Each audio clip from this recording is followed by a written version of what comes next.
Hey, who'd you talk to? What's going on? It is me, Mike Lepre, King Mike L. This is Legit Paranormal, brought to you by legitpodcast.com. Let's see. Um, they left that up there. That should not be there.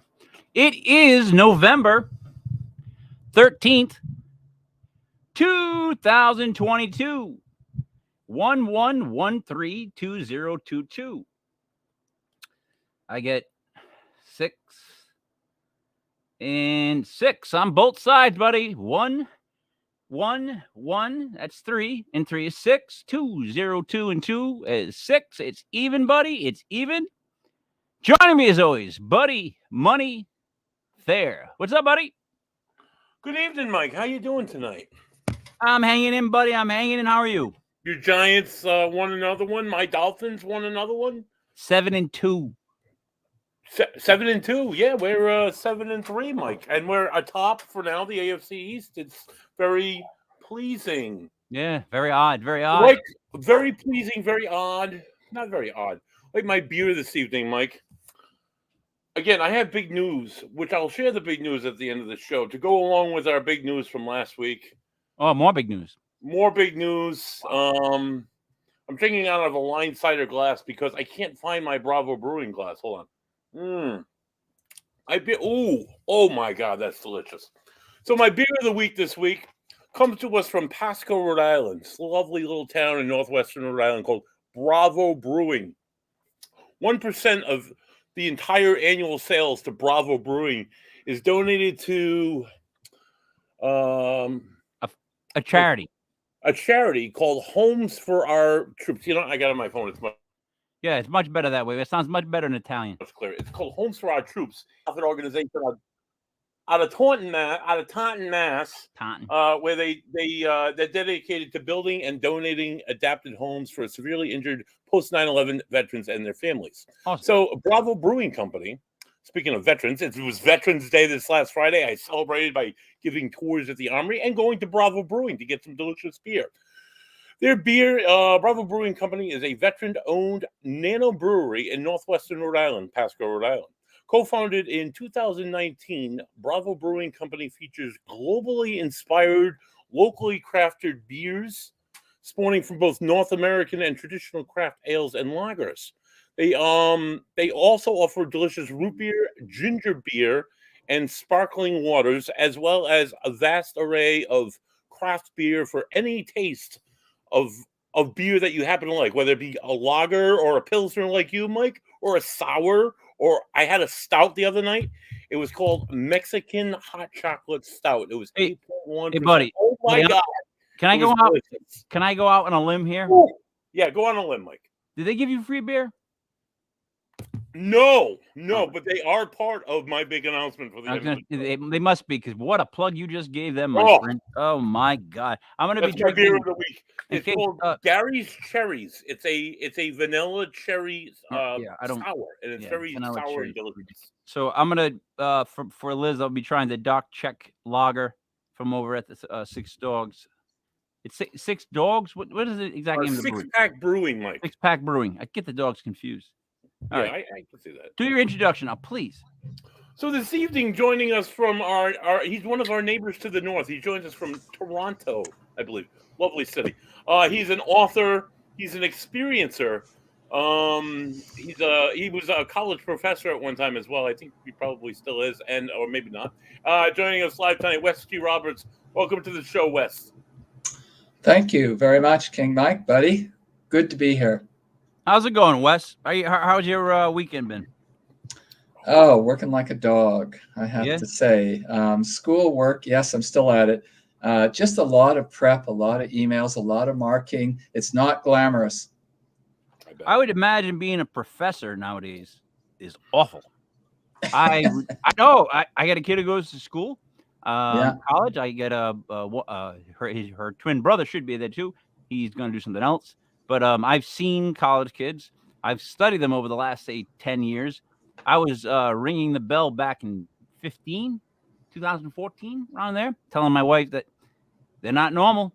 Something different's coming up the pipe.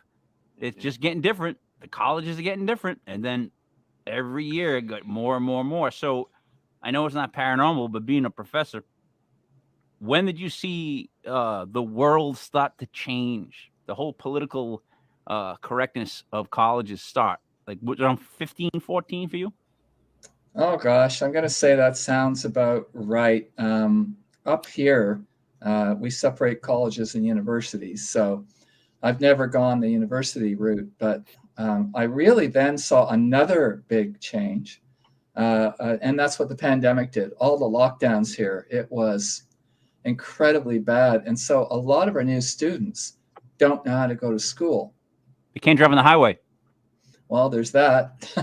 There really is that. That's actually something that I found is a big deal amongst my friends and their kids. I'm like, my twins are 19. They just turned 19.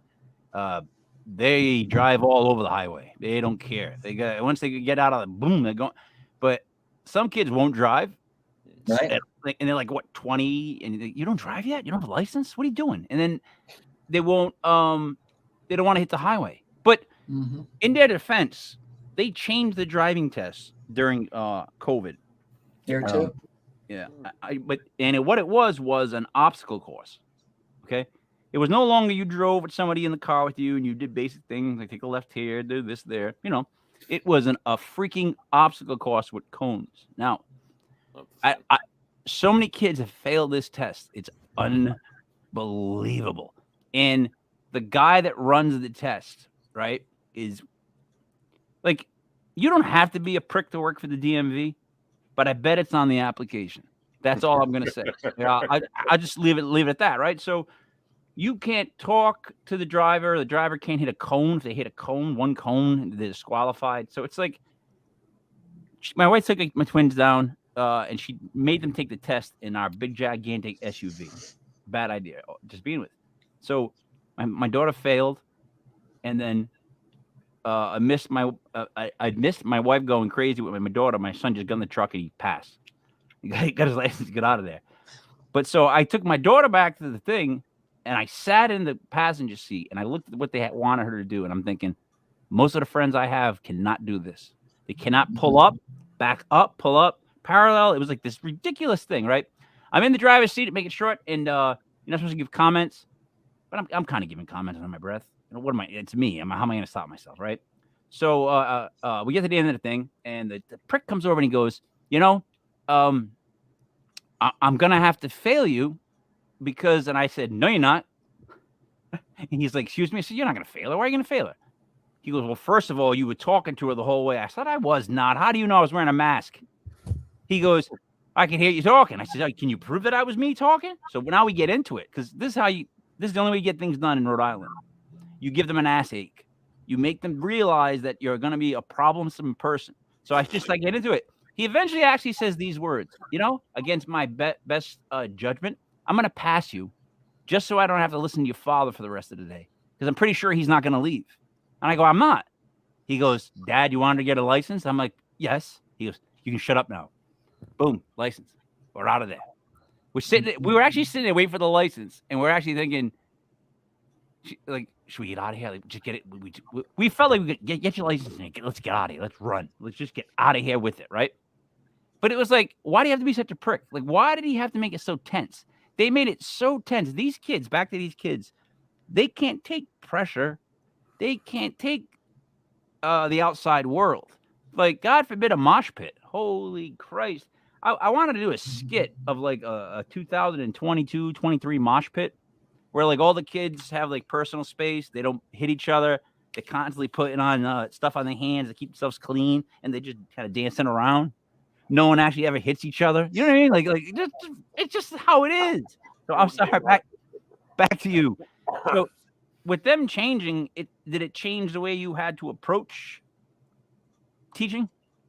Yeah. Oh, yeah. Absolutely. I already learned many years ago that people learn different ways. Some are visual, some listen, some read books, some learn by doing. So I had to sort of double down on all that and be a heck of a lot more patient than I normally am. And so our colleges here, they want retention, they want to pass people. So I can only go so far and hope that they turn out well. See, that's the second thing that bothered me too. So she didn't go to URI. I went to URI for like about a semester and a half. That's a long story, but I went there and I saw some kids that are there recently, and I'm like, those kids are dummies. Like, well, I know those kids. They're dummies. How are they in school? So I don't want to say this. It feels like schools have lowered their standards, but they've lowered their standards. On top of that, I think they want kids to pass as bad as possible. Whereas when I was in college, I felt like they didn't give a shit if I passed, failed, came, didn't show up. They could care less. Has that changed? I really don't know. I guess I'm fortunate or not fortunate. I'm a contract guy. So I've relied on contracts for the past 15, 17 years, one semester at a time, not even annual contracts. So I sort of get shunted around in different courses. Fortunately, I can handle them. But I gave up a long time ago on wanting to be faculty. I'm happy to be part-time. Yeah, you're better off being on the outside looking in with that sort of thing. I don't know if I would want probably to be faculty anymore. All right, so when you're teaching class, the whole paranormal aspect of life, does it ever get into your teaching? Oh, yeah, that's a really good question. I try not to let it because it would be, among other things, a conflict of interest, right? Yep. And I might have some parents not too happy with me if that sort of leaked into the daily class. So normally no, but if somebody asks me something about spirituality, about the paranormal, I will answer them honestly. I'm not going to tell them everything I'm up to, but they're going to get the idea that I might be plugged into something. Right. Yeah, I would think that parents are probably more open to it now than they were, just based on my whole theory that we're all being hypnotized to ignore things like UFOs shown on TV, like right in our face, to just act like it's no big deal and keep moving along. And now with all the stuff, like, have you ever been asked to use someone's pronouns? Oh, this is a huge deal right now. This is a huge deal right now because we're being encouraged to, in all our communications, identify. So is it him, his, right? That's me. He, that would be me in my email and things like that. But it's a steep learning curve, and we're going to make mistakes. I teach kids how to write business letters. How do you address somebody if you don't know the pronoun? So won't it make concern, maybe? All right. Yes, you could. Something vague like that. Where I stand with that is, see, I always thought we wanted to be a melting pot. I always thought that was what the original dream was. And I always thought we were always supposed to be come to one point where we were just all one people. That's going to be extremely hard now that we're all individuals. I mean, I can take this and compare it to rap music. There used to be a lot of rap groups. Now there's just artists. No more groups, just artists. Everybody goes solo. Everybody goes all by themselves. So now, if someone were to ask me, please, could you please call me this? I probably would. But I would never ask somebody ahead of time, what would you like me to call you? That's because, and that's not me being rude. I just won't even think to do it. I'm just having a conversation. I don't think, like, in other words, if someone were to say to me, like, I don't know, if Buddy were to be like, hey, stupid, I would be like, hey, what's up? You know what I mean? Like, it insults me a little bit, but all right, it is what it is. Or, hey, dumb beard. I'd be like, hey, what's up, red beard? Guy hit him on the back. We go back and forth.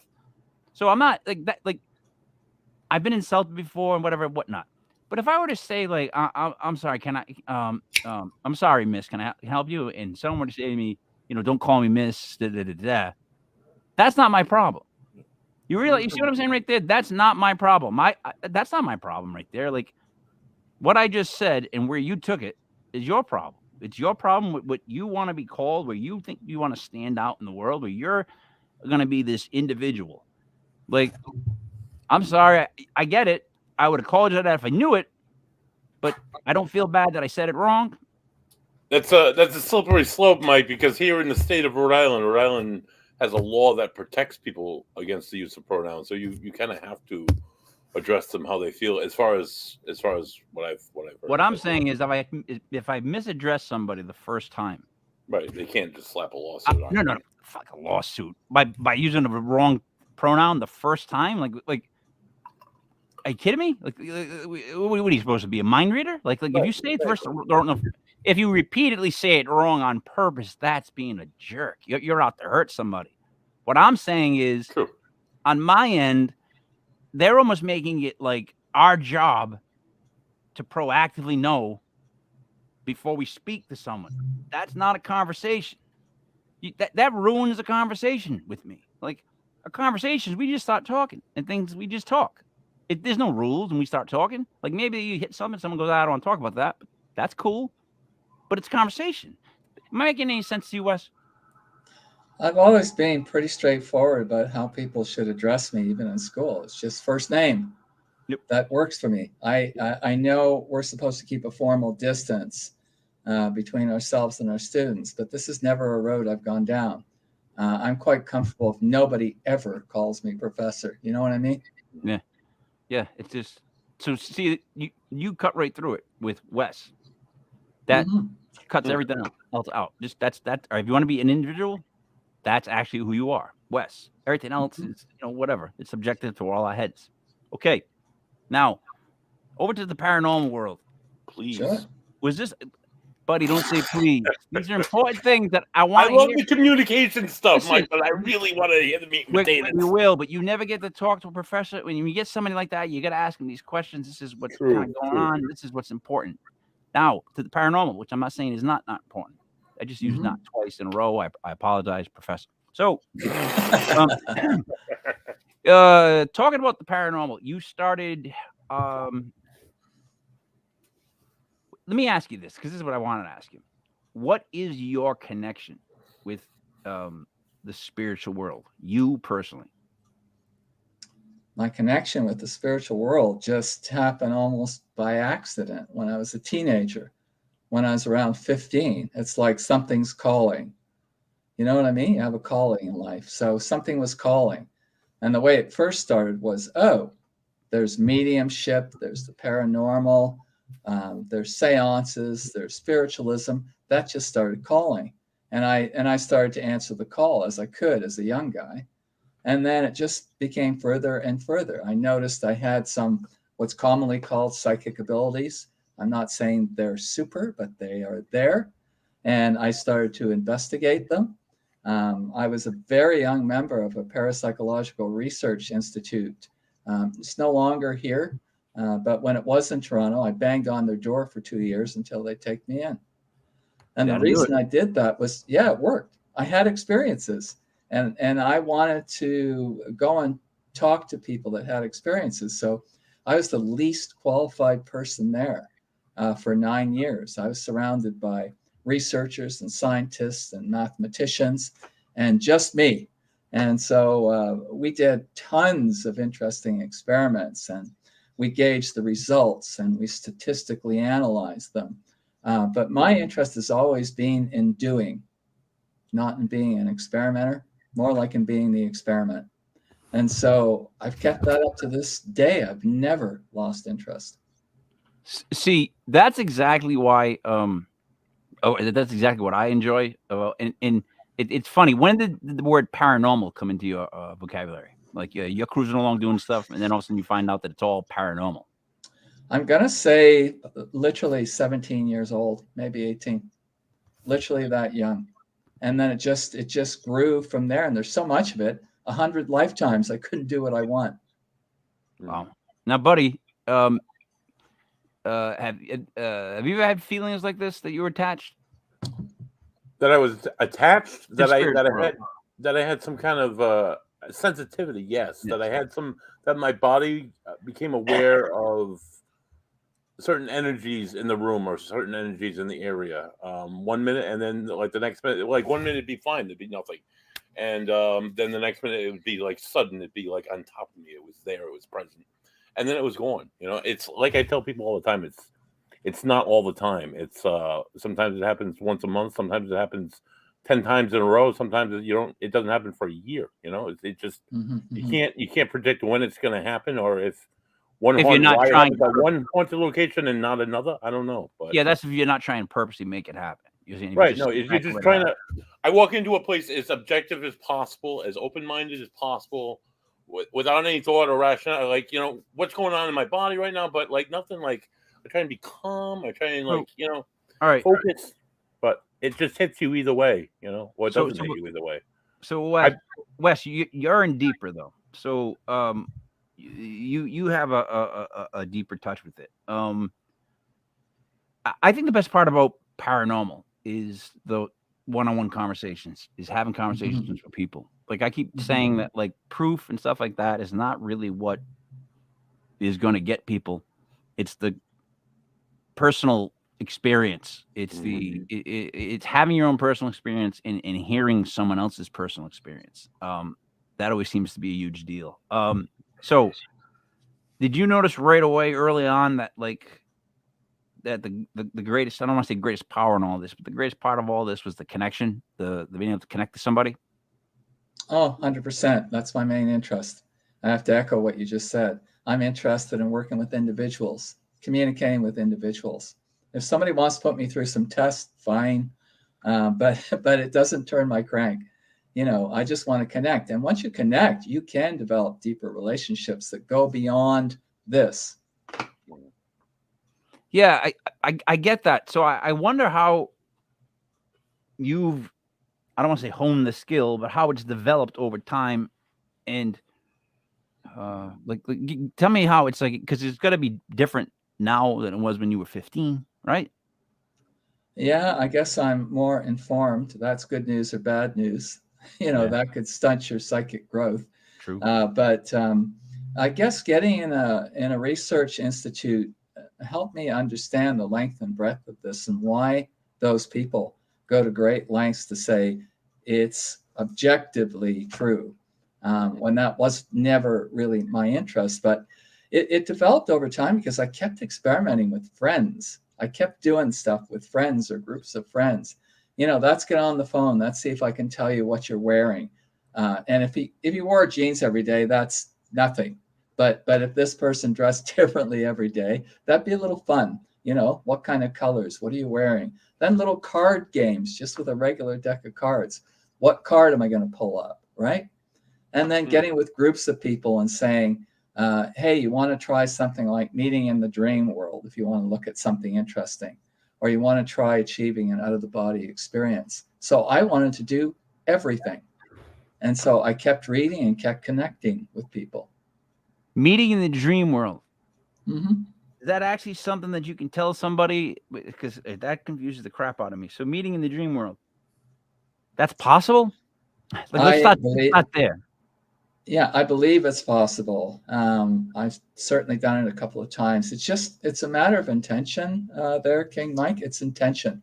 If you go to bed that way and keep an intention in your mind, if you practice something that most people know as lucid dreaming, you write the script. Right. We had a guest a few weeks ago, David Barr, and he was a dream teacher, and he said that basically the same thing. If you want to remember your dreams, go to bed every night. Say yourself, I want to remember. I want to have a memory. I want to know what happened. I'm in control, and eventually you're able to teach yourself how to do that. So I just always wonder if doing that before you go to bed is you actually entering like a dream world, or you actually just convincing yourself, tricking your own self to believing that happened. That's my problem with that. Either one's possible. Yeah, I can't debate that. Either one's possible. If you want to meet with somebody, check with them without telling them what the hell's up. Did you encounter anything last week? Don't nail it down. Have them tell you and see if it worked. So that's you trying to get into their dream. Or just meet in some common place if that's possible. Yeah. Without them knowing. Wow. But what I'd say to you about that too is you've got to be careful that you're not violating somebody's rights. You know what I mean? Like might be unwelcome.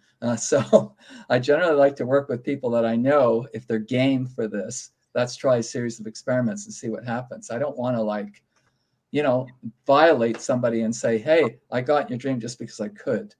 Oh no, yeah. See, I would want to show up and bring a cake to everybody that I know. Like this, like if I could do this, oh my God, I would be like, I'd plan one person tonight and I would just show up and bring them something odd, very odd, leave them something odd. Yeah, not beer, but something odd, and just sit and talk to them later in the week. But if I had that ability, I'd be in everybody's dreams. I'd be trying all the time. That's the funny thing. But that's where it gets weird. If I knew I could do that, which I didn't even know I could do until you just said that. People can jump into my dreams. Yes, probably. Mm-hmm. Wow. What happens if someone jumps into one of my dreams? If you're conscious in your dream, if you're lucid, I always you could probably interact with them. And you could, the last lucid dream I had, and I'm no good at having these. I practiced for years and I just can't get it right. But periodically it happens to me. And the last time I did, it was sustained for maybe 2 minutes or something, which for me was hugely long. So we were able to interact, the two of us. We talked about our sleeping bodies. Wow. It was cool. See, so, and I told last week, the only dream, I had a really bad series of dreams around when I was 15 to 18. I don't know, around there. I think The Elephant Man was one of those movies that set me off as a kid. Like seeing that black and white one was just one of those disturbing things. So, but I got to a point where in my dreams, I would yell like cut, and I would stop everything that was going on, and I would explain how this didn't make sense. It's just a stupid dream. And from that point on, my dreams have been fun, but been not as fun because I know I'm in a dream. I kind of always know that I'm there. I'm stopping. I'm doing things. It's just like I know things that happen. I'm in a car. It's about to flip. But in my head, I'm like, I know this is a dream. So whatever happens, happens. Let's flip the car. Like I'm just game for anything. So I've always, I just thought that was common that you could just, people just, I don't want to say I control my dreams, but I kind of do. The ones that I remember, I kind of always have a part in. Like I actively like stop or change or because I don't want to have bad dreams. So like most recent one, I was stabbed and I told the person, you can't do that. What are you talking about? And I remember pulling the knife out, putting the knife down. That person walked away and I wasn't stabbed anymore. And I went about the business. So you're doing it to a certain extent. That's a degree of lucidity right there. If you want to take this a step further, embed in your mind a purpose when you get there. Is there a skill that you need to improve that you've had a hell of a time improving in the waking world? A lot of people develop their skills there and bring them back. So what I found is this: if I sit and I think about what I need to work on, I already know what I need to work on. That's my problem, I guess. So it's like I just think about why I'm not doing what I already know I should be doing. Does that make sense at this age? It's like I know what I do wrong, so I should be doing it right. I'm not doing it right. But I do have lucid things we were talking about, like in the shower. In other words, in the shower when I'm finally alone and there's nothing going on and I'm just taking a shower is when I write stuff or I'll write like I've written a whole movie or music, like within that like 10 to 15 minutes of a shower. I end up writing things or coming up with things. I go someplace else. Like I just literally go someplace else and I just hear stuff and I go with it and I come out of the shower and I have something. That's my most creative place to be. It's like a place between sleep and not sleep. It's almost daydreaming, but with warm water, which is by far a great thing. Buddy, daydreaming with warm water sounds just that sounds fantastic, Mike. It sounds like fun. But so I have that issue. But so tell me, I want to know more about like the dreams. We're connected. How are we able to get into someone else's dream? In other words, what are we traveling through to get there? Is there a connection between the unconscious states? I speak for the dumb when I say this. You know this. I'm a representative of the dumb. I am the leader of the dumb. No. I always say this is true because I want to know like the most basic of questions. Like if you said to me how you got into my dreams, I'd ask, well, how'd you get there? Yeah, fair enough. I would say a couple of things, and I'm no expert in this. One is if you look at quantum mechanics or quantum theory, we're already entangled. So we're already connected. So if that's true, and that's quantum physics, if that is true and it's been proven, then all we have to be is more deliberate, more focused. Mm-hmm. So how do you get in your kids' minds while you're awake? You think about them. Yep. You talk to them, and that's the same thing as the dream world, except we're in a much more liberal state of mind, a theta state usually. And so we can do wonderful things in the theta state, and you're already doing some of them when you're awake. Yeah, maybe there might be something wrong with that. But so all right. Buddy, go ahead. I'm gonna let you take I want to switch gears for a bit here. When I originally put you on the show, Wes, there was some understanding that you might have experiences, which I'm a big fan of personal experiences, but your experience is different from mine, where I'm a ghostly experiencer and you're more of a alien experiencer. Could you tell us a little bit more about that journey and how that started? Sure. Yeah. Thank you. Great question. Well, it's a lifetime journey. It's not going to stop. Right. I found with most other abductees or experiencers, there are a number of them might claim it's a one-off. Mm-hmm. They have one experience. And my talking to other people, connecting with other people, is like almost for sure not one experience. Yep. You may become aware of one, which I did in the 1980s, one key one. And then for 20 years, I said to myself, this is not me. I'm not one of those people. Mm-hmm. I'm not an abductee. I'm not an experiencer. I knew it wasn't a dream because it didn't have typical dream stuff where things change rapidly. And you were just saying, King Mike, how they change and how you can change them. Nothing changed. It was consistent, cohesive experience. And I was lucid or conscious of the whole thing the whole time. And so that really made me think, well, wait a sec, why'd that happen to me? And has it ever happened before? And will it happen again? And the answer to all those things was yes. It's been happening my whole life. So I set it aside. I was in the MUFON organization back then. And I met some abductees. And I say this on other shows. I've said this a number of times. I was a little creeped out by meeting some of them. The energy wasn't right. I just felt odd. I felt nervous around them. And I could never tell why. And I don't know if people feel like that around me or not, but that's the way I felt. So for 20 years, I put it off to the side, literally. And finally, I thought, I've got to check it out. A friend suggested hypnosis, which I'd not done because the experiences I had were all remembered. They were all consciously recalled up to that point. So I finally thought, let's do it. That's fine to hypnotherapist, which I did. And the very first time I was hypnotized, experiences came out that I was unaware of. I didn't necessarily want them, and I'm not sure I ever wanted them, but they came out. And I was a kid. I was 3 and 4 years old when this first began. I had zero conception of that, zero before then. And I thought, okay, the rabbit hole is really deep here, right? Right. So, we went through this lengthy session, and then I went back, and my case is a little unusual. I really wanted to dig, and I'm real comfortable under hypnosis.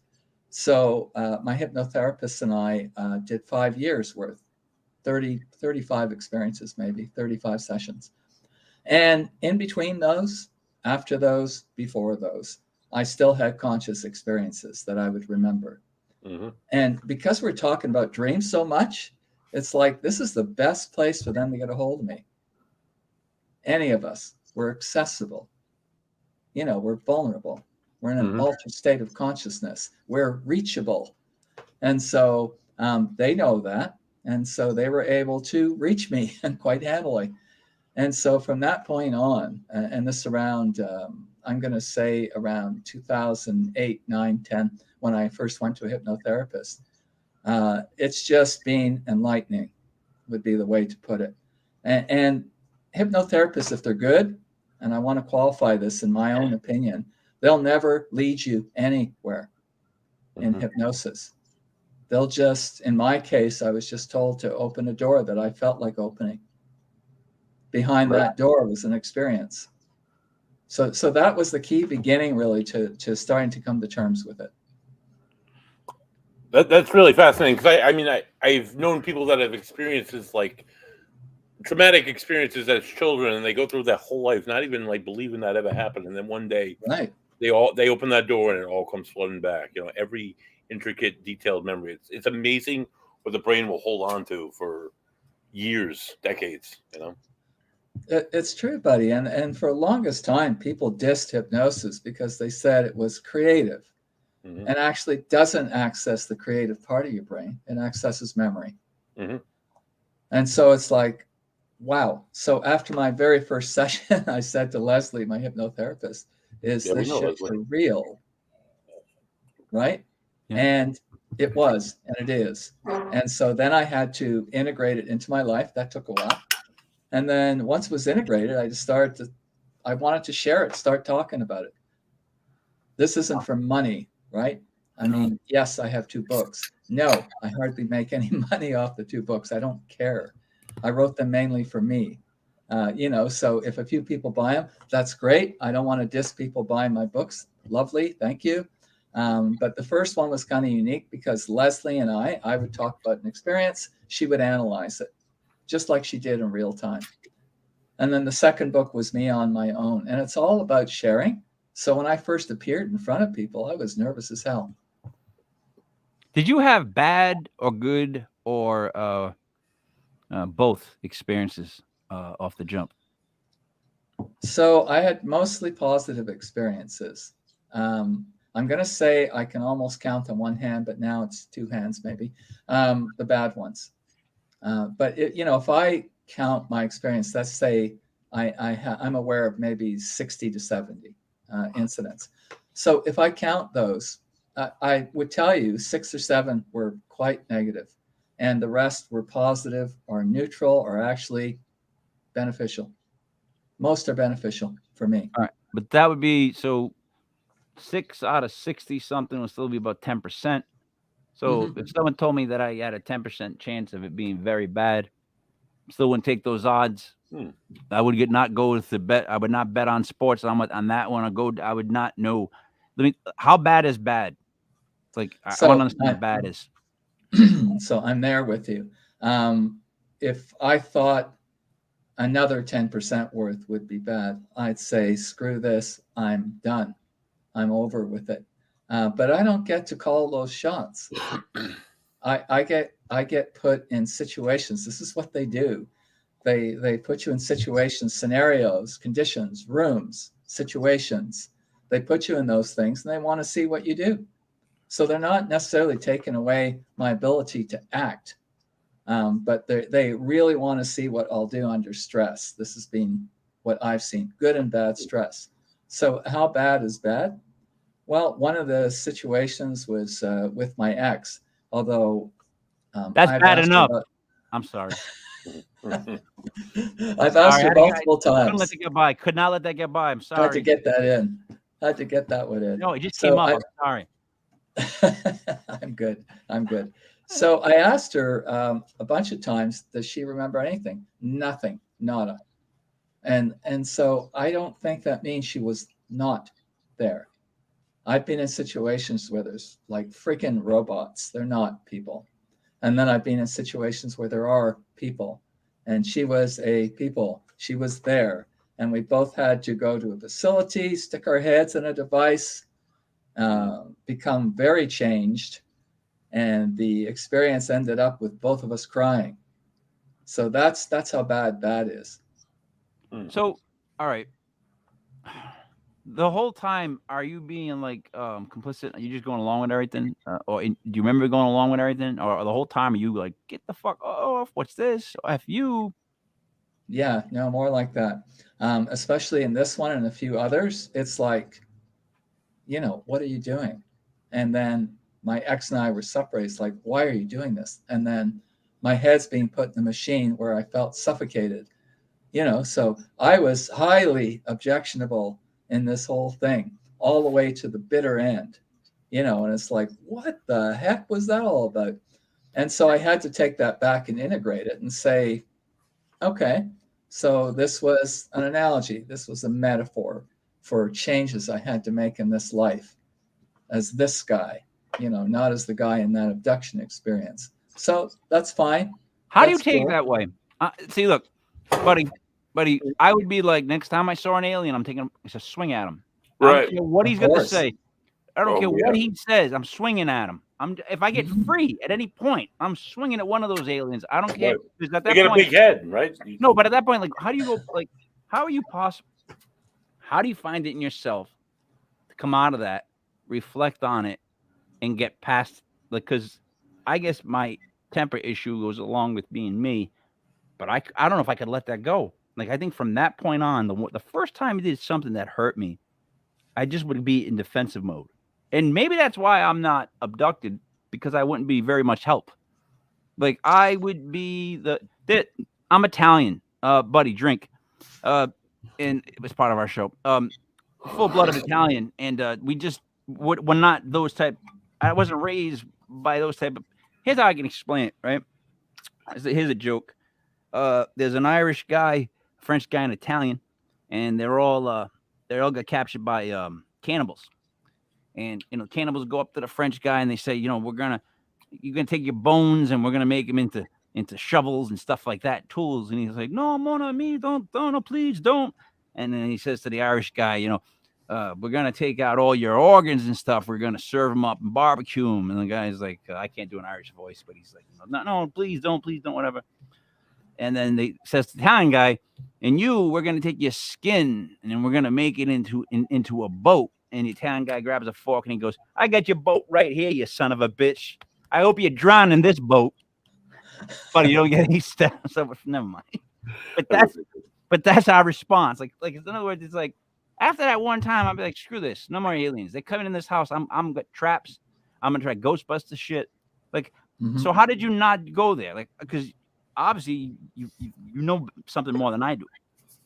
We can't make an assumption that I didn't go there. I tried. Right. When you're in that situation, here's my take on it. I am under control, not my control.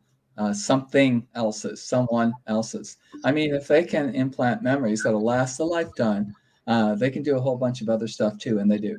And so, yeah, I fought it, you betcha. Or I ran away, one of the two, whatever opportunity I had. And it didn't make much difference. So when implant memories? Did you say implant memories? Yes. Yes, they can implant memories, or they can cut them off. They can give you a memory that never happened to you, or they can take away a memory that you had. Yes, yes, and yes. Wow. All right. So I'm stubborn and I'm Italian. I say no. I don't think they can take my memories from me.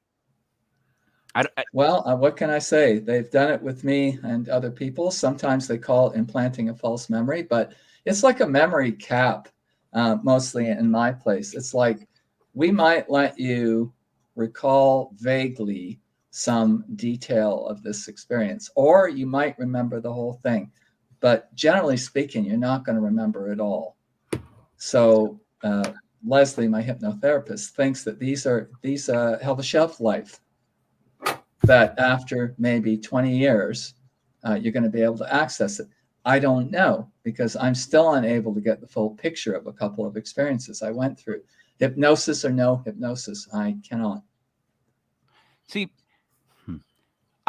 I around my house, I just call that getting old when I can't remember stuff. And I'm not trying to say you're old, because God knows I am old. I speak for the old as well. But to have a memory implanted, that's terrifying as all hell. Like, that's the one, like, because I don't think someone would take my memories from me. So that's where I differ. I don't know why. I just don't think they could. But now implanting one in me. Have you guys ever like thought about a situation, and then as you got older, you look back and you thought, did that situation actually happen, or that I think it was going to happen, or that I think it through at the moment? Like, have you ever had that happen where you can't remember if that really happened, or at that time it was something that you thought about was going to happen? Does that make sense? Gotcha. So, all right. So you have that memory. But to have something implanted, okay? is it for you to remember something? Is it for you to have terror for the rest of your life? Like, what's the point of giving you a memory? I guess that they, left to their own devices, they're interested in observing us, in some cases controlling us. I'm not that dark about all this stuff, quite honestly. There are other folks that write about this, and it's like, yes, ETs are taking over the world, the hybrid program and all this stuff. And I don't buy it. But I definitely have been, let's say, a victim of aliens that do not want me to remember my experiences, at least not as I'm speaking to you right now. And so I've tried to dig deep to recover them and couldn't recover some of them. And I don't know why that is. Maybe it's for my own good. Like, oh, don't let Wes remember these things because he'll flip out.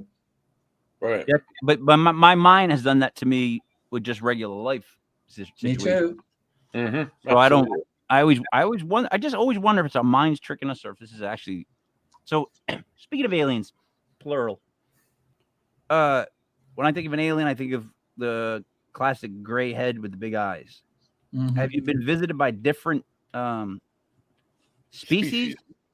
I don't know. I don't know if I should say species, types. What's the word? Because species means they're different from different worlds. So I don't. Mm-hmm. You tell me. I'd go with that. Species, races, yeah, definitely. So how many have you seen? Me, I'm generally involved with 3, mostly 1. Not the little grays, never. Okay. Interestingly enough, if they're sort of thought to be cyborg, like, quite honestly, part robotic, part mind. They're supposed to be the helpers, the ones that do the dirty work. They take orders. This is my understanding of the little grays, because there's tall grays as well. So what have you seen though? You've seen tall grays then?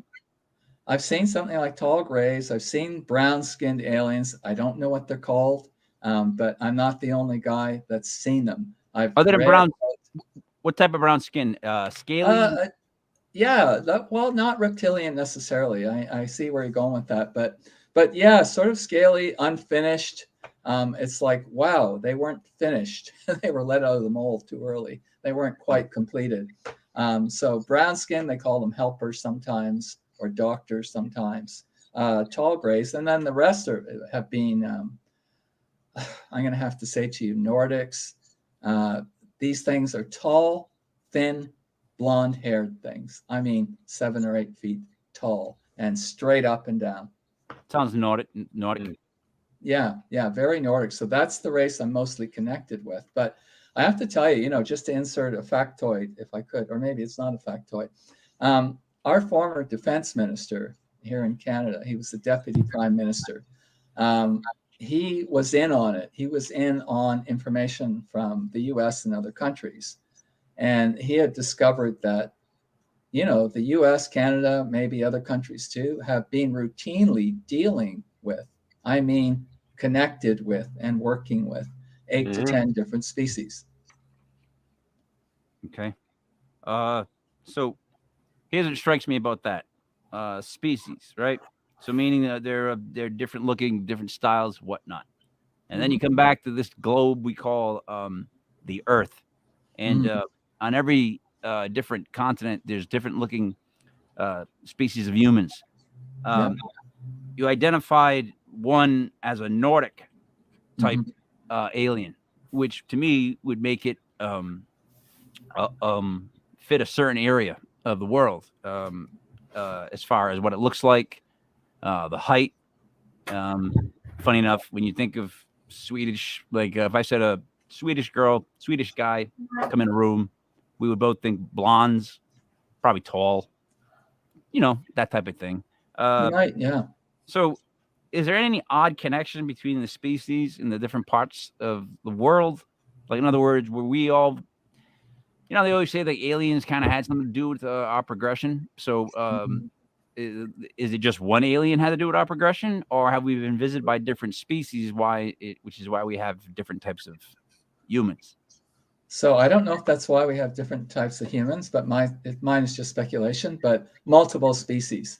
And depending on who you talk to or who you listen to, we are still being visited by multiple species. A couple of them are the bad guys that do bad stuff to us, and most other species are just fascinated by us and want to see us evolve to grow our minds. This is my understanding of it. Either way, though, aren't you a little bit disrespected, like, by the fact that all these species think they can come down here and mess with us like we're like play toys? Like we're like, yes. No, I'm being serious. Like we're just in this like petri dish, and they can come down and mess with our brains and memories and dreams, and we're not gonna do nothing about it because we can't do anything about it. Like that doesn't bother you in general? It bothers me all over the place, except that not we like me, but others of our race, the human race, have agreed to that in the past. Depending on the literature you read, we agreed to that so we could have some of their tech. If that sounds pretty sick, I'm going to say it's sick. And so we agreed to it. But the rest of it, it creeps me out to think that other species can come down and do what the heck they want when they want. We agreed to what? What do you think we gave them permission to do? Visit here? Not just visit, maybe grab folks like myself or other abductees or experiencers. Also to get their tech. That was gold.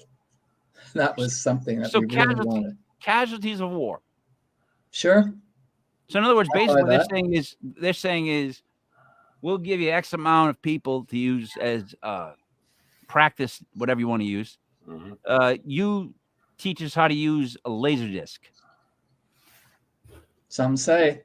I'm not those people, but some would say that, yes. Because Laserdisc was the most ridiculous of all the inventions. That one was only out for like 20 minutes. They decided to put movies on this gigantic like record, and people were like, no, thank you. But around 91, 92, 93, CDs, the internet, stuff. Explosion.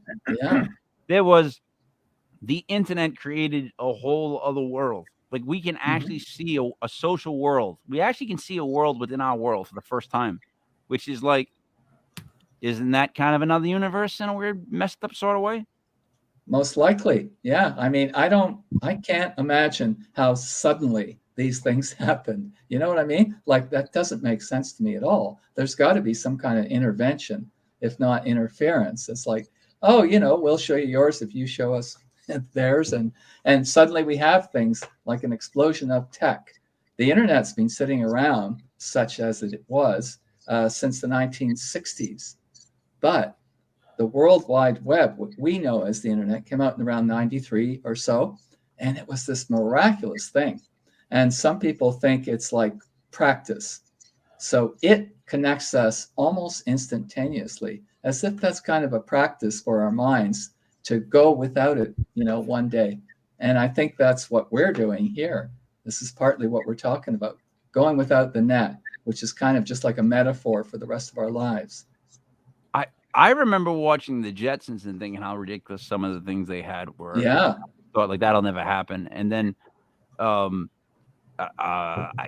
mean, there's so many things I just thought that'll never happen. But here's the thing. So I think every technological advancement, it has been negative. Like you can tell me all the positives, but I can show you the negatives. Like I think we're going faster and faster and faster. We're getting things quicker and quicker and quicker. There's a numbing point, right? Like when you used to have to wait for a certain time to watch your show, and if you didn't catch it in time, well, you got to wait till next week. It made things more important. A community would talk about the same show the next day. People were always on the same page because they only had a certain amount of pages they could read. Now, I'm all for freedom of information and all that other stuff, but it was much simpler and much nicer when, I couldn't just watch every movie that I've ever thought of in my head instantly. Right? So everything they gave us has helped us, but hurt us. So it's helped us get things faster. It's helped us have Amazon drop everything off of my doorstep. But again, we don't drive on the highway. We don't do simple things like that. So it's taken away. Is that, you think, just people being evil? Or do you think that's also, because what a great experiment it would be to say, like, let's just keep pitting the country against themselves. Every couple of months, we'll come up with a different reason, and then we'll just throw it out there. We'll see how they react, and they do it, and people freak out, and they yell at their neighbors and stuff like that. And during the whole lockdown, during that whole thing, people were actually out there yelling at other people. Yeah. Like, put your thing on. Put your thing on. It was like people are getting really, really crazy out there. So now these experiments that these I get to say these alleged experiments because I'm not, where's my proof? To me, they're alleged experiments. To you, they're real. I believe you. I'm going with you. But what would be the main? So they're learning about us, but how much is there to learn? Like, at what point is it all right? We figured out like how they act in certain situations. At what point is it just cruelty, or just like a training manual, or like you almost feel like you're being like it's like a college 101 course? I hear you. I really do. I'm thinking to myself, how often do we hear anymore of somebody getting an anal probe or something as ridiculous as that? From an alien. From an alien. We got to preface that because that's from an alien. There's other kind of probes. Yeah. So, we don't hear about that much. We don't hear about surgery that much. We don't hear about being cut to pieces on a table in some spaceship that much. So, to your point, after they take specimens, blood, skin samples, whatever they take, how many times do you have to do that before you know what's going on? I'm going to say almost once or twice. Maybe after that, I don't really know what the difference is going to be. So all this stuff that was going on, I don't think we see a lot of it going on anymore. And to what end, if they're giving us tech? I think a lot of it's for the military anyway. That's my thinking. But say they're giving us tech like the cell phone I've got in my hand, right? If they're giving us this tech, to what end? Because I decide the end it goes to. So they're saying like, here's your tool. Here's your technology. This is what we have in mind. We don't give a damn what they had in mind in terms of their intention. It's what we do with the tech that really makes a difference in life. And so I agree with you. Most of my students, King Mike, they cannot communicate without a phone, without texting. They can't carry on a conversation. They don't write well. And it's like, are you totally reliant on that thing or what? Right? Yes. Well, yes, they are.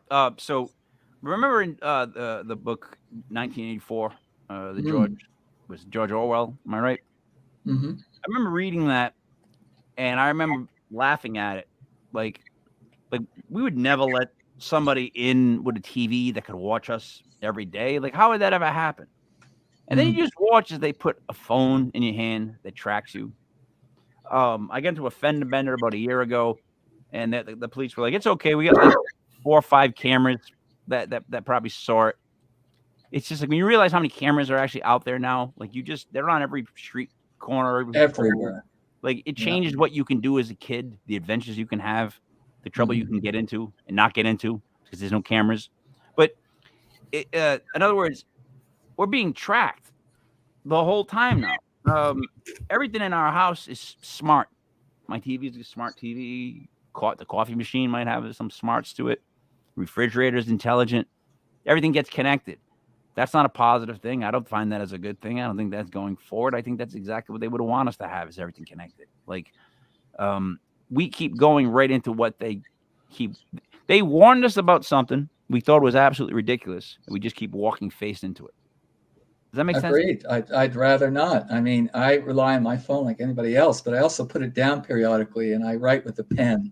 So, and I actually phone people sometimes or speak to them.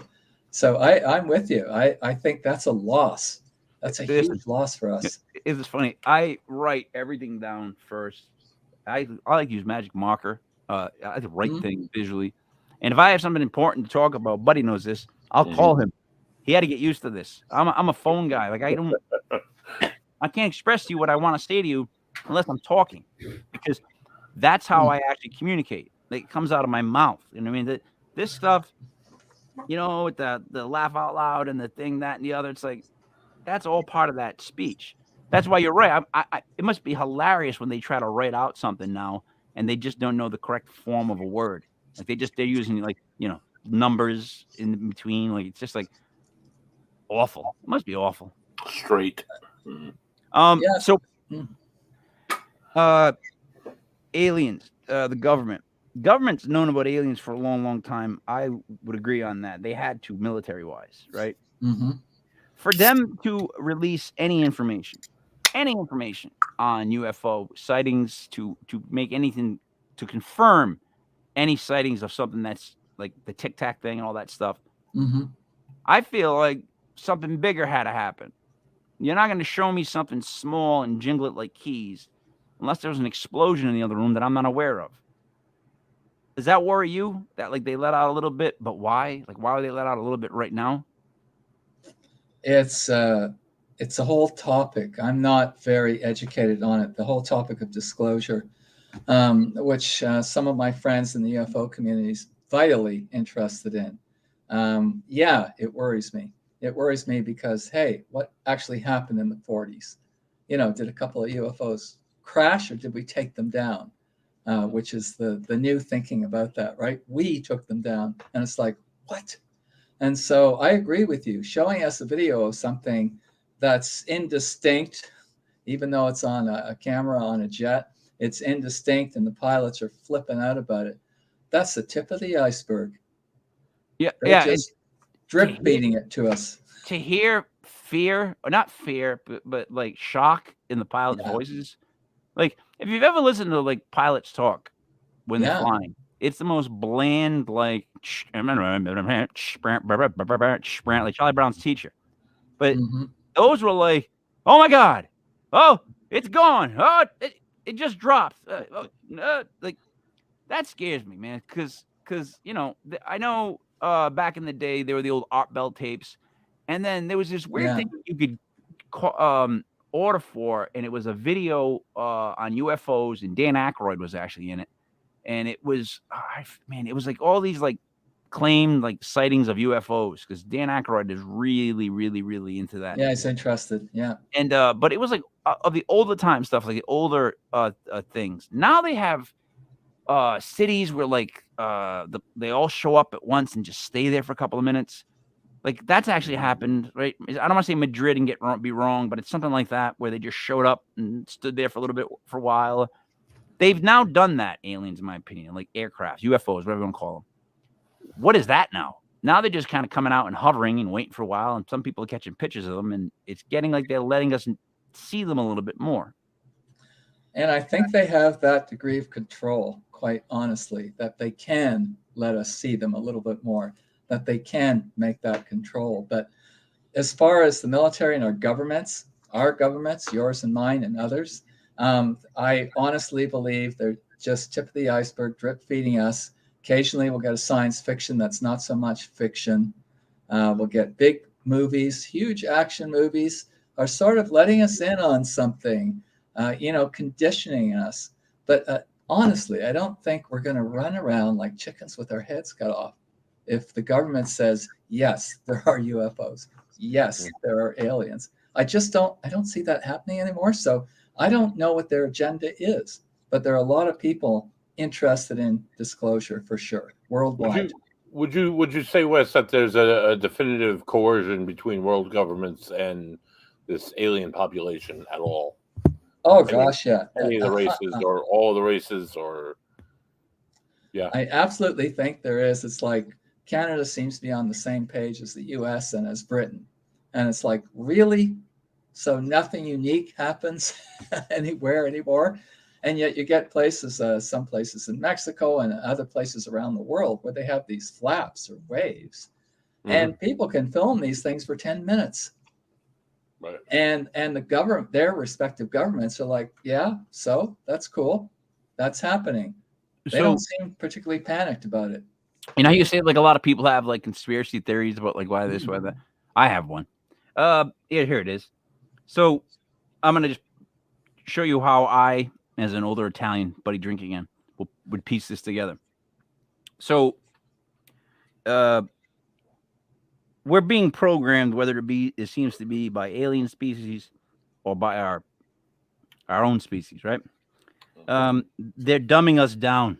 That's what we've been talking about. we're doing less and less and less as people. So we're going to become less and less like my dad could fix anything in this house. I could fix 75%, 80. My son could probably fix 40. Mm-hmm. That's how bad the drop was. I don't know if that makes sense. Like just basic things like that, right? And it's not like that they don't possess these kids like intelligence. They're extremely smart, these kids, but they feel they don't have the life balls to just do things. So, all right, my thing is this: we've all been programmed. We're all at the point where we're getting information all the time, right? And we're numbed by it. But we have figured out a way to split us completely on every level to get us to not like another person for a different reason. Political, what you thought about this, what you thought about that. Who do you like? Oh, you like him, or you this, that, the other. So they've done a good job at breaking us all down. They've made us so we stay in the house more. They made us less adventurous, made us less whatever. They split groups dramatically. We went down to Fort Defiance, Virginia, about 2 summers ago for a Bigfoot con.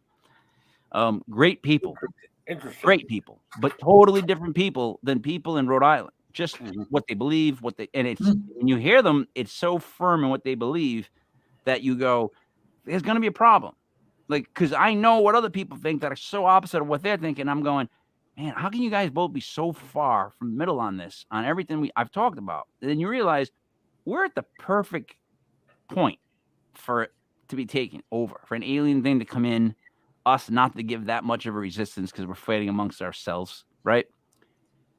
The best time to take over somebody is you separate them, you get them to fight within themselves, you have them programmed, you have them passive, and then bang, you come in really big like stormtroopers, take over the capitals, it's over.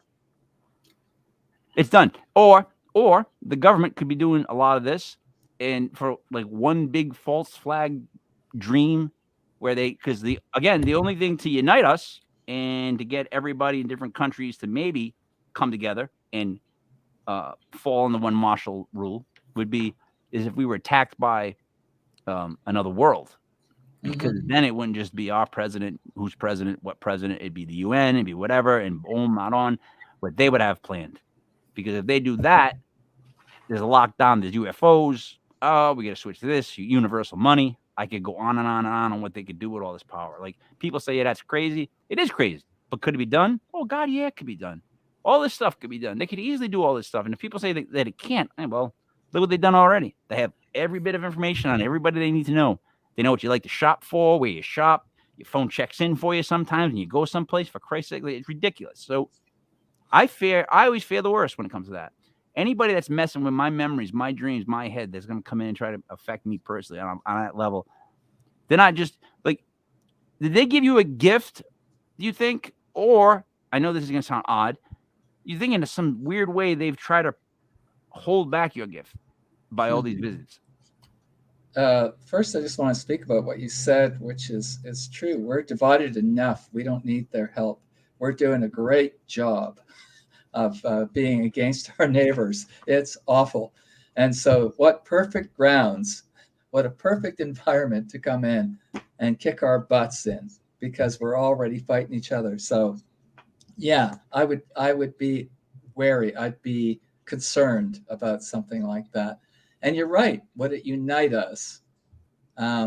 Hopefully it would unite us. Hopefully we don't want to put out false flags, red herrings to get us united.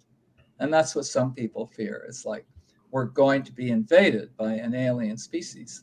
I know some people that feel that's true, actually. I don't know, but some people feel that's true. So are we all going to unite and play nice if that happens? Who the heck knows? But to your question, sorry. My understanding is that the abilities I had before any of this took place are still there. Some of them are more developed, and some, interestingly enough, are less developed now. So I could have had like a governor that you put in a car engine, right, to tap out my speed at 55 on certain areas. But in other areas, I think I'm good, and I think in some ways they've increased. And for sure, This, connecting with other people, that's really vastly increased, and I'm very happy about it. You talked about having like a prolific experience when you were 17. Is that the UFO experience? Is that a spirituality experience? What happened there? No, it wasn't really the UFO experience, though. It's a good question, buddy, because I had some things happen to me when I was 15, 16, 17 that I was unable to explain until I got this context of abductions and UFO experiences. And I'm not trying to say everything that happens to me is a UFO experience. It's not. You know, sometimes your pipes make noise in the night. Sometimes somebody slams a door down the hall, right? Sometimes you had something bad to eat. You're having a nightmare. So not everything bad that I go through or extraordinary has anything to do with psychic anything. But I had visitations when I was 16, 17, and I couldn't explain them until recently. And I talked to some other abductees, and I didn't tip my hat. I didn't tell them what was going on. And I heard from them that, oh, yeah, these people that visit you in robes. And it's like, really? Because until recently, I had no friggin' idea what that was. I was very awake. I was a teenager. I wasn't stoned. I wasn't on drugs. I wasn't overtired. I wasn't drunk. I was going to ask that. Yeah, none of the above. Not saying, you know, you guys are having beer and that on the show. Yeah, we should talk beer one day. I'm huge beer fan. Oh, my goodness. Oh, nice. Oh, yeah, huge. I'm very fortunate. We have a lot here to go on. Anyway, I had an experience with 3 things in robes that came into the door of my bedroom. I was quite awake, sitting up awake. And I thought, well, this is just me. I'm losing it. You know, this is just me. This is an anomaly. I'm making this up. Until I heard from other people, oh, yeah, the creatures that come in robes and visit, like, geez, I had no idea anyone else experienced that. So, all right, at 17, you're visited by 3 people in robes. Okay. That's weird. I guess. Yeah, it was weird. I guess what I'm asking is these visits, because you do deal with spirituality. I got that. I almost got that word correct. Heaven and hell, is that a concept that you believe in? Help me with that and your version of it. Yeah, my version of it may not be for everybody, but I think people believe there's a heaven and a hell. I'm going to say I don't really think that. I think there's a vast afterlife, and you might go to where you're supposed to go, depending on how we are in this life. So you might find yourself in your idea of heaven or hell, that's fine. That's cool.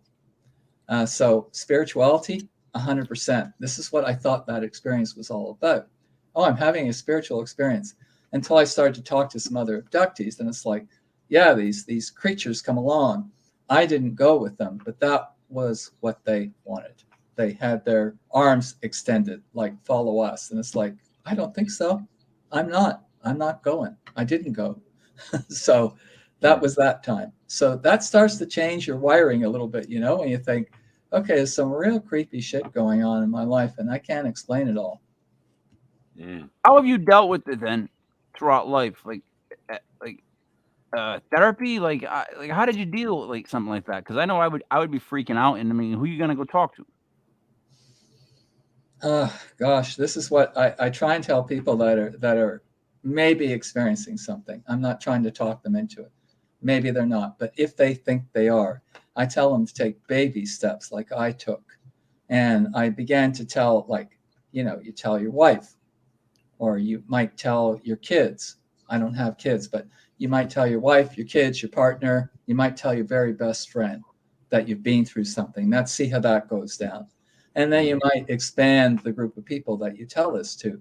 But when things got bad for me was after the 1980s experience. I had, 15 real crappy years, and talk about being afraid to go to sleep, that fearful. So just afraid to go to sleep because something's going to come in. And, so every time I closed my eyes, I'd open them again. It was awful. So I started to talk to people about it. I started to share my experiences. It started to affect my job. I started to think, I can't, to be a school teacher, whatever you fellows do, you got to be organized. You got to be good at what you do. You've got to be focused. You've got to have willpower behind you, whatever your job is. And mine was suffering. I was starting to suffer on the job. I don't know that anybody noticed it, but I sure did. And so finally, it's like, I've got to do something about this. So it wasn't counseling. Maybe I'm fortunate, never had to go through therapy or counseling. It was hypnotherapy for me. It was, let's find out what the heck's going on. Let's go into those memories. That's help you deal with them and integrate them. So that took about a year or two into hypnotherapy before I could settle down and think, okay, I feel a little more normal. I feel like I can get through everyday life a little bit better now. And since then, not without problems, but they're very rare anymore. You can speak on that. It sounds like anybody who's experienced trauma, like younger in their life, and their mind forgets it, but their body still remembers it. And there's moments you'll go through where you're affected by this trauma. Not until you like really process everything in your brain and with somebody in therapy, I feel like is the only time you're ever going to recover from that trauma, whether it be abducted by aliens or like raped by the family priest or whoever or what have you. I just think it's all how the brain works. I feel. Yeah, no, well said, buddy. It's trauma. It's definitely trauma. Many of my experiences were good. There were a handful that were bad. I remembered them. And so regardless of the origin of the incident, whether it was somebody in your family or somebody in the church or it was an alien, you register it. You live with it. So you've got to find a way to safely integrate it. And I think I got there with the help of my hypnotherapist, with the help of good friends. I surprised my family a few years ago by saying, oh, yeah, here's a book I wrote on this subject that you didn't really know I was into. I mean, literally, because I didn't want to tell my whole family. Right. Wow. So let me end with this then. So when it comes to connections, how easy is it for you to identify somebody that maybe had some sort of experience just from seeing them, or now that you've got on this level, can you read people better? I can read people fairly well, I think. That's not to say I can't be taken in. That's not to say I'm never wrong. I am. But people might say stuff to me, and it's like the language they're using is a little peculiar. I'm familiar with it, from my own life. Or they seem a little bit nervous. Or if I bring this subject up, there's something there that they don't exactly want to tell me. And you'd be surprised how many people I run into that said, I couldn't tell this to anybody else. And I was the guy. Yeah, you know what it is, buddy? When you become that person, right, you have to deal with it your whole life. And then you have to talk about it your whole life. And then you have to deal about other people's experiences your whole life. Right. I don't know how you stay positive. Because I'm actually trying to find the whole positive in all this. So far, it just seems to me like it's elusive, right? Yeah, not so much positive yet, but where am I wrong? What am I getting wrong? Like, what am I seeing that's too negative? I'm on the show with you two gentlemen. I'm talking about this. I've gone on with my career. I have good friends, and I have deeper connections than I ever did. Those are some positives that I see. Yeah. I mean, yeah, I get that. I get that part of it. Buddy, like, could you handle that, you think? Be honest. Honestly, Mike, I have what are you eating, by the way? What are you eating? Wait. Well, what I'm eating is a lovely little lollipop my mother put into a treat bag for Halloween, and I happened to stab it hostage. I'm sorry. I took the bags down here, some of them, and I eat them, and the lollipops were the last ones. Yeah, but there's a Tootsie-Roll gum in it, huh? It's got some gum in it, yeah. Yeah, it's awful. All right. It's really delicious. But yeah, anyway, you sound great, though. Good. It's my relationship. somebody who works in psychology and people who struggle with trauma, it's all very similar to any. It's very relatable to any other trauma that the human being will experience, take in, process how they want, and they will be able to handle it in any form that they're able to handle it in. Some people repress every memory. Some people like Wes remembers everything. It's just the way the brain handles trauma. It doesn't have to do with any alien. It could or ghosts or anything paranormal. It's very normal. It's all very explainable in my my field of thought. So I just think it's fascinating. I think it's fascinating what the brain is capable of, personally. Me too. All right. So, so by sitting here talking to us, Wes, for an hour, what do you think about Buddy? Like, what kind of vibes or energy to get off Buddy? I get a helpful energy off Buddy. A helpful guy. A guy that could say a lot more than he's been saying. No, he can. I just don't let him. There's rules here. We have to have rules. There can be anarchy. You've obviously not watched our vacation. We do a show on Monday nights called Legit Paranormal Vacation Planners, where we falsely pretend to book people into like horrific hotels that had murders or paranormal.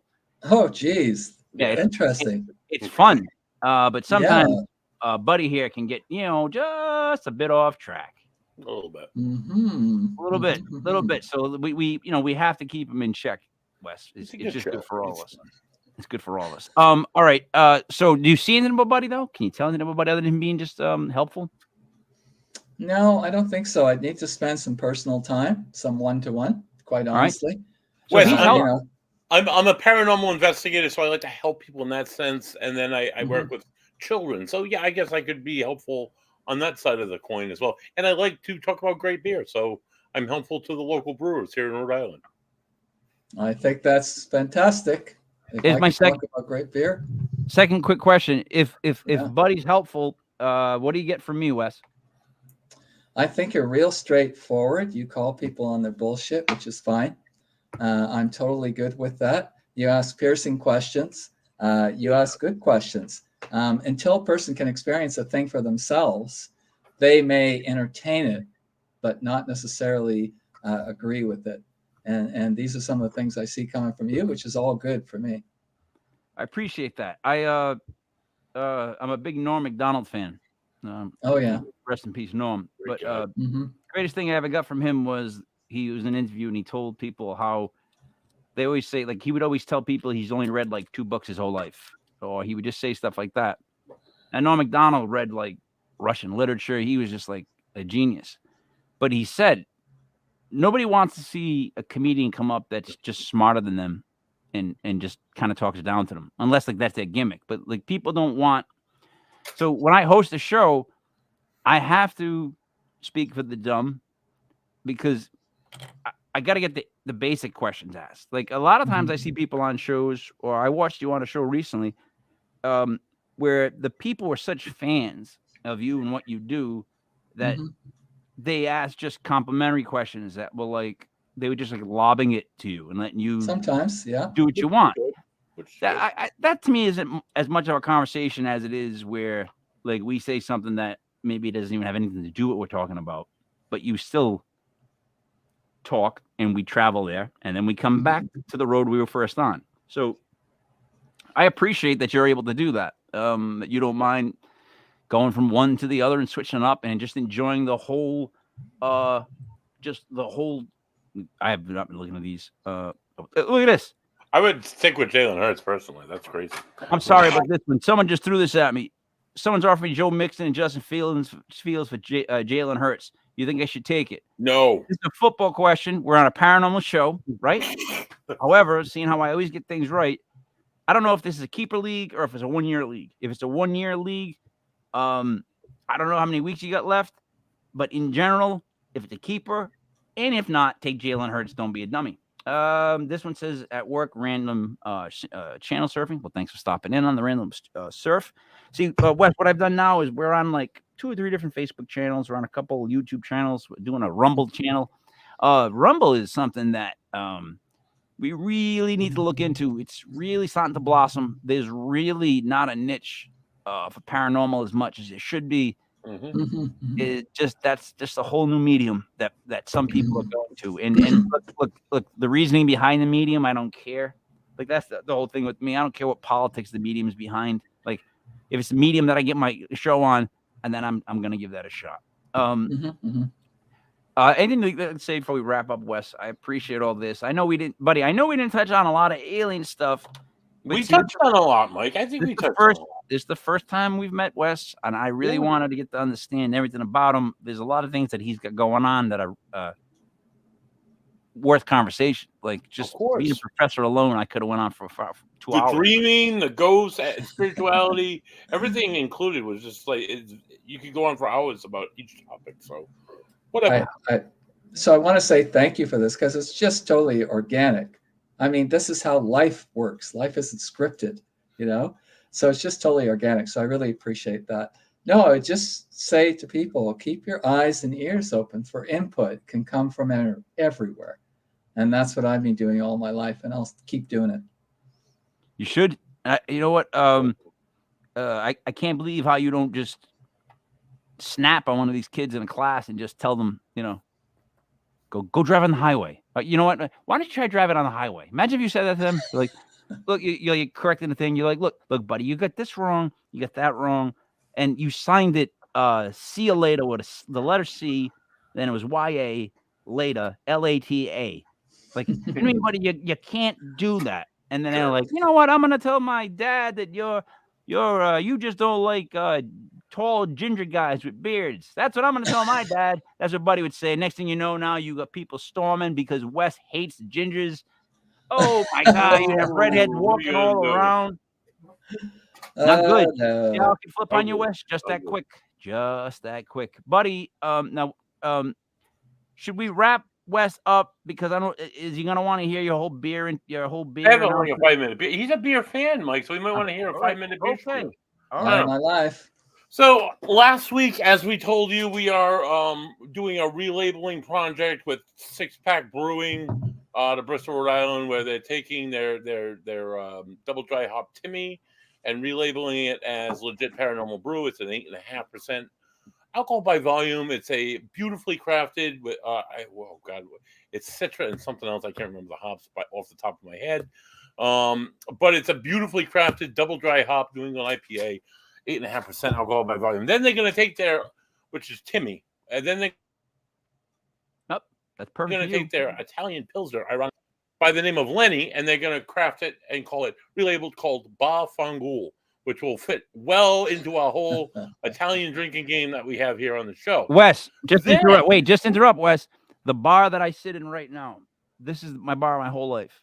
Buddy, you're going to have to drink on this. Italian bar. It's spelled B-A-R.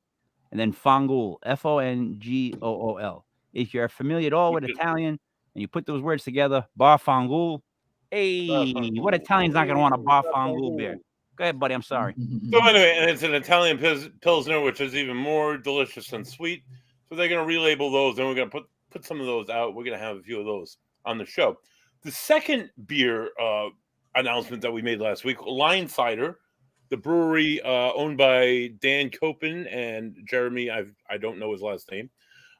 They're out of East Greenwich, Rhode Island. They do a lot of really good beers. They want to do a beer with us. When I said, hey, we're a Legit Paranormal podcast, we want to do a beer, they're like, oh, something with ghost pepper maybe.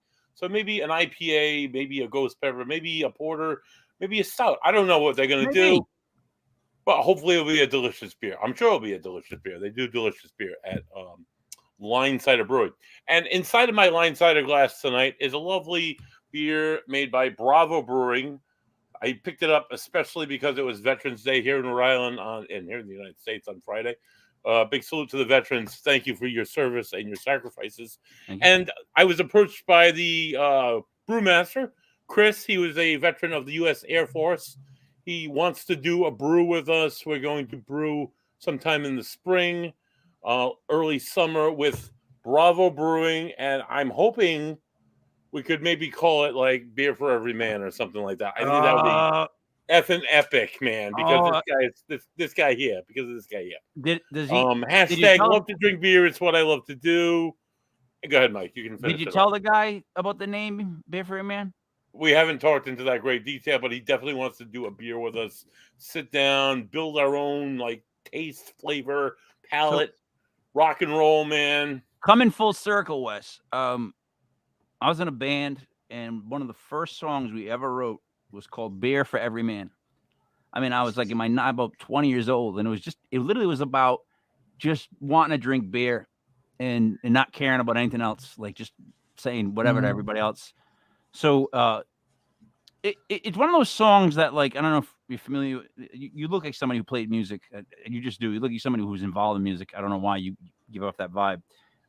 But when you have a song that's popular, but that band doesn't like playing, you know that song? So we had this one song that was like this happy beer for every man song that even if people in the band didn't like, if we didn't play that at the end of the show, there was a riot. Like, if you didn't play that song, because that was a song where people actually got their beers out and started to drink. It was such a and you got free beer because the band would take pitchers of beer and pour it down your throat, and I was always in the front row with my mouth wide open, obviously, getting all this free beer in my mouth. Better name for a beer. That's a lot of underage drinking. But anyways, he was a big fan of the music, especially that song. Now he has been using the hashtag "I love to drink beer is what I love to do," right? It just love to drink beer is what I love to do. It's hashtag love to drink beer. It's what I love to do. Which is a lyric from our song, which is odd to me, that I wrote. But the connection to me to him is now if we can get a beer called "Beer for Every Man," just the label alone. Now, the thing is, it's a little macho, right, for nowadays. But if we use the whole Burt Reynolds, Tom Selleck approach, we'll be fine. They would be all right. We'll be fine as long as we present the macho beer in a macho way that's laughable. Maybe beer for everyone. Maybe just beer. No, see, don't go there. See, you can't be like that. You can't change the pronoun. You're already giving in. You can't even hold tough for 2 seconds. It's beer for every man. That's just what it is. If you want to make something for women, we'll make something else for them. But for now, if that beer would be called beer for every man. And oh God, if I can have a Bar Ghoul beer, a legit paranormal brew, maybe get a legit paranormal something made, and then we go beer for every man. Forget about it, buddy. I'll be drinking my own beer in my own bar for. We won't do a show. We'll send them to Wes. We'll send you the beers. You can drink each one and tell us which one you like best. Hell yeah. Love to. I'm always experimenting. Buddy, we do an all-star taste testing show. Bring everybody back from 2 beers. Yes. And beers all night. All we talk is beers. And everybody gets paranormal indeed, dude. You guys all get our beers. We all start drinking. Everybody tells stories. That's all we do is we try the beers, drink the beers, and we just film everybody getting drunk on our beers, telling stories. I'm in. Wow, all right, man. So I'm sorry. If you're not too intoxicated by us or by our beers or by other great beers made here in Rhode Island or around the United States or even in Canada, join us next Sunday as we'll be hosting UFO Hunter. Rather than experiencer, he's a hunter. He has fantastic cameras and he films many a podcast. Lee Strauss will be joining us next week live here at 705. What's the difference? What's the difference between a hunter and a Well, this guy's going out to look for him. The guy we have this Wes has experienced them and has been like abducted or whatnot. And this guy is going to try and have that kind of an experience and document it. Did you know there's no T at the end of Wes? No, it's West. It's not West. I'm not saying West. I'm saying You've West. Been saying West the whole time. I've been saying West. So... All right, Mike. I can go with West. There could be worse things. Yeah, but that sounds like one of the Kanye kids. We get a show tomorrow night. Paranormal Vacation Planners. Tune in. It's 8:05. Buddy, we travel to scenic Washington D.C. for election season. Tune in. Scenic Washington D.C. Scenic. The cherry blossoms on blooming, but it's very beautiful this time of year in D.C. No, not really. There's like maybe a couple blocks that. There's a lot of new faces, Mike. Everything else in DC is like tents and people. Yeah, well, hey, see, here I am already going into the negative part about the trip. Wes, anything else you'd like to say? Any websites? Any upcoming shows? Just wesgroberts.com. That's about it. If people want to check up on me, they're welcome to it. And I really appreciated the interview with you two gentlemen. Thank you. Oh, it was awesome, Wes. Thanks for joining us, man. I've had a lot of fun. These are my favorite ones.